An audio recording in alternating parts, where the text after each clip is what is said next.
awful intestine parts. We're making liver today. Some people have described liver as tasting of urine or smelling of urine, which, how do they know what that tastes like? Regardless, welcome back to Bourdain. Everybody should know how to use a knife. Use everything, waste nothing. Let's start at the beginning. It ain't that hard, okay?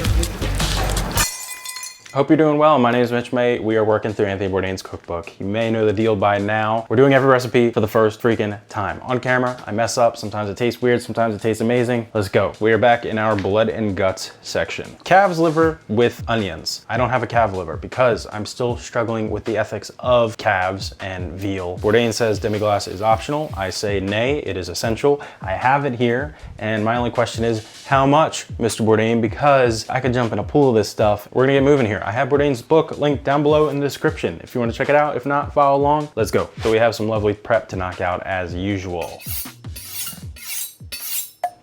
Thought that looked cool. 2 onions thinly sliced. If you want to be a master at cutting onions, start cooking French. While we are slicing these up, let's do a little comment of the week. Grilled Tofu has been commenting about these videos. Also, you commented about cinnamon toast. I know you're talking about a little butter, a little honey, and then a little cinnamon on top of that bad boy. That is heaven. Whew, that never gets old. That is our prep. Here we are. So Bourdain calls for 2 liver steaks, about 7 ounces each.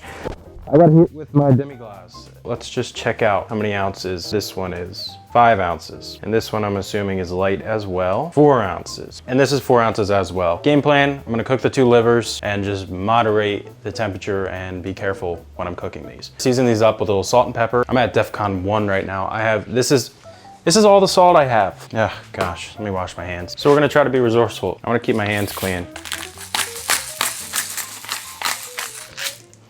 Guess why I did that? That's got a weirdness to it.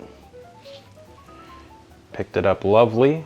It is unique, I'll give it that. We're gonna let that hang out and cook our onions. Heat 1 tablespoon of oil over high heat. When the oil is hot, add 1 tablespoon of butter. Allow the butter to foam and subside, then add the onions and cook over medium heat, stirring frequently with the wooden spoon until they are soft and golden brown, about 10 minutes. Now, if I know one thing about onions, those are gonna take a while, much longer than 10 minutes to get all nice and brown and caramelized. But I am grateful and happy to announce this episode has producers. These people have helped me out buy these ingredients. The Greek, AKA my best friend Manoli. V-Mart, AKA my other super good friend. Pierre, AKA my other super good friend. Mother Teresa, Madre Teresa, my mom.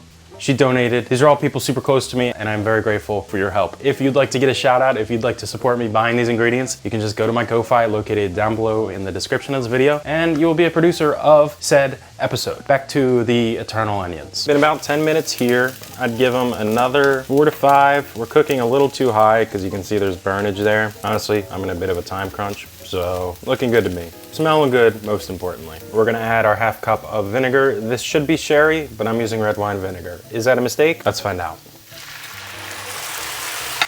Sure burns. My eyeballs. Vinegar, just be careful when you're boiling that. Those are looking quite all right to me. Let's get these off into our little container. Before we get to our liver, I'm just gonna slice this thinly. These are gonna go on our saute pan. Just get a nice little crisp on them ideally. Gonna go a little low and slow here. Add a little avocado oil. And we're also gonna add a little bit of ghee for that butter flavor. And we won't have to worry about it browning and turning all black and gross on our potatoes. Oh, wow. See that? See how it's not turning off? See that? It's broken. It really sucks. We're gonna modify. We're gonna turn it off. We're gonna slide this over here and just have a fun little modification game. I know for a fact cast iron really loves to retain heat, so we're gonna dance between putting these potatoes on the heat and off. Here's our liver. Just gonna give it a little pat down and we're gonna dredge in our flour. Potatoes are smelling heavenly. I think I'm gonna have to pull them very soon. Okay, that tongue-like thing over here. Uno mas. I am happy with how these came up to room temperature. Ooh, potatoes are burning. Dirty hands. I'll show you those later. Tried to conquer that broken right burner, and they definitely got a little crispier than I would have liked. Now, over to the stove. Heat the remaining tablespoon of oil in a clean saute pan over high heat, then add the 2nd tablespoon of butter. Wait a few seconds and then add the liver to the pan. Cook for about 2 minutes per side, turning carefully with the spatula. This should get you medium rare. Tell you what, that's some good color. That's making a believer out of me. A believer out of me. That's making a believer out of me. Oh my gosh, I'll see you later. Remove the liver to the serving platter and stir in the remaining 2 tablespoons of the vinegar. Scraping, scraping. At this point, you can add the demi-glace. That is chicken stock. I know it looks crazy, but that is what it is. Reduce over high heat. If you add a demi-glace, swirl in a small knob of softened butter if you'd like, then add the cooked onions.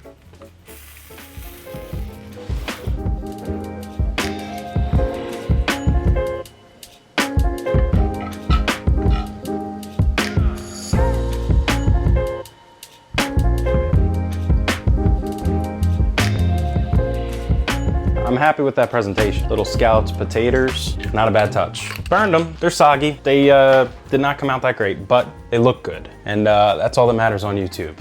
Just kidding. Let's see how it tastes. I think I probably overcooked it. I mean, if we go in here, it's probably overdone to a liver enthusiast standards, but for me, I kind of need it cooked. Just get a nice charred end there.